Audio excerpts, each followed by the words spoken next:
Alright, good evening, people, good evening. I'm sorry, I haven't posted about Sundial in a while, so I'm making a new Sundial video. But you know the deal, gotta give my disclaimer. I'm not a financial advisor, not giving legal advice here. Anything that you hear is not my professional opinion, this is just me playing around, mere speculation, that kind of a deal. Please, if you're dealing with a legal issue, consult an attorney. If you're dealing, if you're trying to make financial decisions, I would recommend consulting a financial professional as well. Pay for consultations. It's definitely worth it if you are actually going to use the information. So think about that, digest it, and let's go forward. So of course, we're talking about my favorite, Sundial, and this is basically one of the only stocks I'm invested in. Is definitely heavily invested in, to say the least. But why does everybody hate the stock? Why does the general marketplace? You hear a lot of other people, talking heads, saying it's just not a favorite stock. All these corporate people, or the people that are behind these news outlets or whatever it is, stock tips and etc. They're always crapping on Sundial. It's like, why do they hate them so much? I mean, the answer is really easy. Stock dilution. They heavily diluted their stock. They took advantage of their whole meme stock status and diluted their stock so that they could pay off their debts. And then they didn't stop there. After that, even when their share price was hovering around a dollar, they still diluted their stock further and took even more money out. And people were saying, hey, they had already a lot of cash on their books, they didn't need this extra money. And the only reason we can think of is they don't care about their shareholders. They don't care about their shareholders, that's why they're diluting the stock, that's why blase. So, that in mind, do they care about the shareholders? Who knows?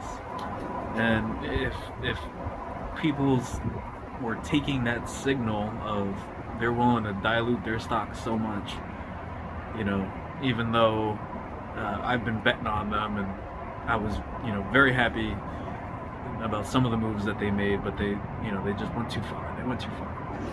And I think that's what a lot of people, like when I spoke to my friends in the industry, they basically told me horror stories about their experience with Sundial, but it's only because they made a particular bet and the company just did something that was completely unforeseen. Like, nobody thought they were like, all right, they diluted enough, the stock's just gonna sit here and go up. But no, they went and they diluted further. So that definitely pissed a lot of people off. A lot of people felt like, we can't trust this company. But I don't know, I think there's a lot of people that either are not aware of this, or weren't really paying attention, or don't really understand this and are really glossing over it. Or people were saying, hey, look, they took the extra money, and you know what they did? They did this joint venture, and they invested in this, and they invested in that, and they bought Alcana, and blase blah.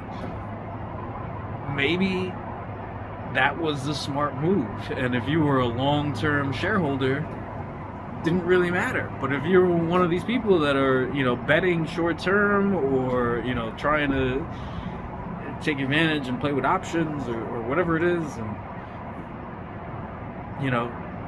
that could have burned you. But if you're a long-term shareholder, probably wasn't going to affect you much either way. You're just going to deal with some volatility that you weren't really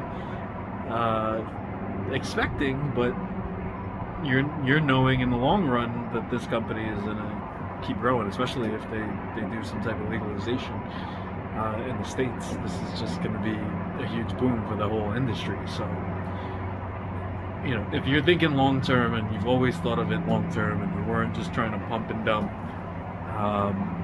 then I think you wouldn't have these feelings of, you know, Sundial screwed you over or whatever it is. But that it makes sense though, you know. If they couldn't rationalize the dilution, and you can't rationalize it, then of course you're gonna not like the decision makers that, you know, chose to dilute the stock so much and cause it to lower its price so much. And really, you know, that could be thought of really as a selfish move. But if they are, you know, did they just cut that all to their staff and their CEOs, or you know, the C-suite people, or their main investors? No, I don't know. Should do some research on that, but I think they invested it. That is my sentiment. So maybe it was for the best, and maybe people need to, you know, start connecting those dots. But who knows? And you know, this buyback that was supposed to come, and who knows if they used it or not. I really don't think it's enough to put a dent and bring them back to $1 before this deadline. So they're either going to go for extension, or I don't know, they're going to end up getting kicked off the market and onto the OCC. But I mean, I don't know. I can't foresee them not getting the extension given the recent nature of the Alcana acquisition, and you know how that could definitely impact its revenue streams. I think that they can make a case to the NASDAQ saying, hey, that this new acquisition, once it's fully gone through, is going to convince people to bring us back up to $1, and we're going to be able to do that.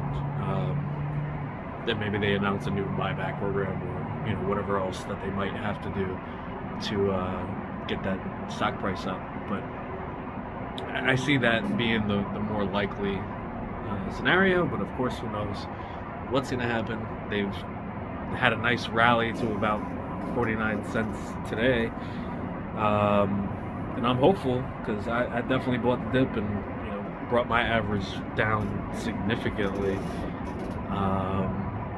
Took full advantage of that, and I was hoping to, you know, take even more advantage of it and put even more money in. But I don't know, maybe this is the rise, maybe this is the happen. People are talking about that there might be this violent snapback. I don't know. I'm telling people to be very cautious. I would suggest, if you are in profit, taking some profits if it does snap back up, just in case, because I don't know if you saw my Bitcoin theory video yet, but I am, like, we're either in this, and one of the things that I missed in that video was that